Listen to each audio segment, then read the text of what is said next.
And the, I think it's assessment, no.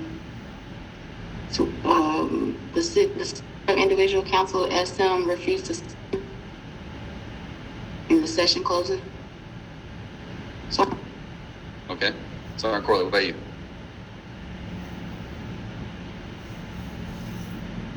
I was going to say the same thing, Sergeant, just that they refused to sign. All right. You can put the refuse to sign in the session closing block there. Also, you can pull in a witness saying, hey, just want your witness here. Specialist or private so-and-so refuses to sign their counseling. They do not agree with the information above. I'm going to go ahead and need you to fill out a sworn statement stating that you did witness, right, that they refused to sign, and the reasons, stated above, right? And then you submit that into the counseling packet. You still signed your portion, right? Go ahead, Sergeant Raber. Sergeant, I was told that signing there is to verify the administrative data, like to verify that the name and information is correct, not to say that you agree with the counseling. Yeah, does not have to agree with the counseling, no. It's that the administrative and that they understand the plan of action, right? So you see it says, summarize the key points of the session, right? And checks if the subordinate understands the plan of action, the subordinate agrees or disagrees, and provides remarks if appropriate, right? So do you agree with the plan of action, right? Do you, is this your counseling session? And then, right, because not everybody likes to admit that what they did was what they did. However, sometimes it's false information. They didn't get all the story. It's just a one-sided. So that's one of those things where you can put, right? But if they refuse to sign, they refuse to sign. Right? You can't make assignments. What would be a scenario, I mean, because they can just select disagree with the information above.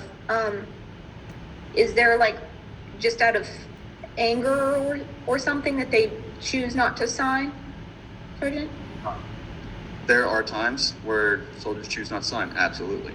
And it can be, it's usually extremely circumstantial, right? So if it's a bad leader, right, and they're trying to counsel you for something you didn't do, right? And they're trying to get something on paper against you, would that be something that you would agree to disagree with, right? Now you can still put disagree with information above, sign and date, right? The best thing for you to do at that point is to go talk to your legal representative or JAG, right? However, if they just refuse to sign, thinking that counseling is just going to go away, that's why we bring in that witness, saying, you see here, they were refusing to sign, right? That witness gets the story and writes on the sworn statement that they witnessed the soldier refusing to sign, that they were counseled, right? Because when a soldier thinks that they don't have to sign, then that the counseling never happened, and they can try to use that, well, I was never counseled, I was never told this, or it was never brought up, right?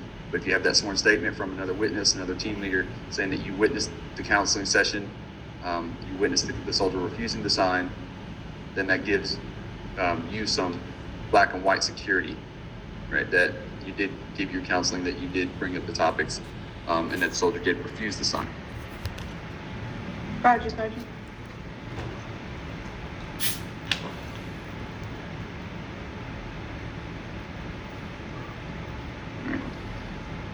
And of course, the part 4 is assessment of plan of action, right? Did the plan of action achieve the desired result? And it's completed by both leader and individual counsel, and helps kind of build onto the next counseling session, right? Is there a magic bullet that you put in this portion? Summary of counseling.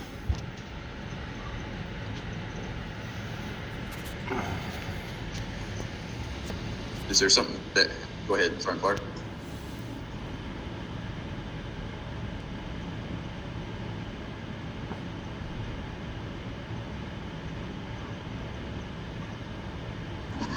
Yes, I believe that that's the portion where you put like, it's to summarize it. It's like where this is this action can lead to UCMJ, All right. saying like what your responsibilities are from here.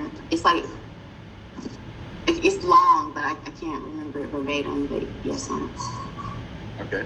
Anybody else?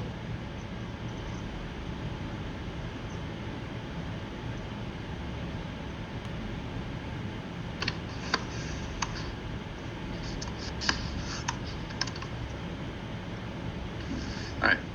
So there is no magic bullet, Lawrence. There's nothing in any regulation, any ATP, ADRP, ADP that says the counseling must have this verbiage, right, inside the key points of discussion. You can put that there for the soldier to understand, right, that they are, subject to UCMJ or whatever that magic bullet that you have heard of before. You can put that in there as a point of discussion, saying, hey, if you're lying about this, or if you do this, you are subject to this, right? But there's no magic bullet in there that covers you, okay? You have to look that stuff up and figure out what it is.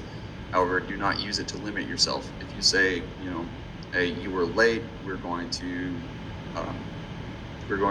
push for UCMJ under article, this specific article, because you looked it up and you feel good about yourself that you know exactly what article it is. And then you take it to legal, and legal says, well, it doesn't actually quite fit that article, it fits this article, so that counseling doesn't work. So now you can't use that counseling, that incident, for that punishment. And so you kind of want to keep that a little bit broad, right? Kind of just restrict it to UCMJ. Don't try to go into in depth of what article they're violating and all this fun stuff, right? Just kind of put it under there. You could be punished under UCMJ, and whatever else little bits you want to put in there, right? Let legal decide what article they're going to get punishment. Does that make sense? Roger, sir. Roger. All right. So we went over event-oriented performance, professional growth. So Damn it. over this lesson, we went over the definitions of counselor, coach, and mentoring, the qualities of a good counselor, counseling skills, 4 stages, and the 4856 itself. What are your questions on counseling? No question. I wish he had gone back up before I missed that.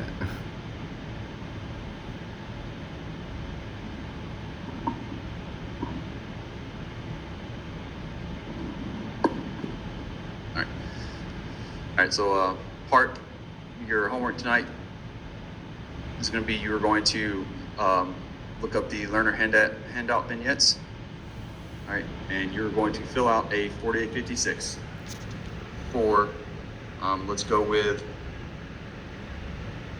wake up call. All right, everybody's going to do the same one. So you're going to counsel, let's see if it is needed for counsel for wake up call under learner handouts and vignettes. There's a blank 4856 on Blackboard for you to access and fill out. And you guys can drop that to the file share. You guys can email it to me.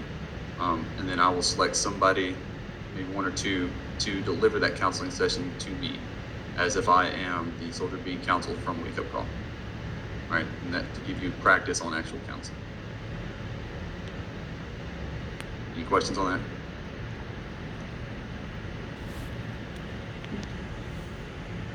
No, fine. Lieutenant Clark, what's up? That counseling that you gave us for an example, I've never seen it where it says I disagree with the information, and it's always just said disagree. Is that a new form? Because I see that it says July 2015. I've never seen that before. This is the most recent form we have. We try to keep all of our references up to date, so it should be what's on Army Pubs. Our pubs keep the latest and greatest. Okay, right. Okay. If there's no questions, I'm going to give everybody, let's say 10 minutes, and then we'll come back and we'll hit legal, all right?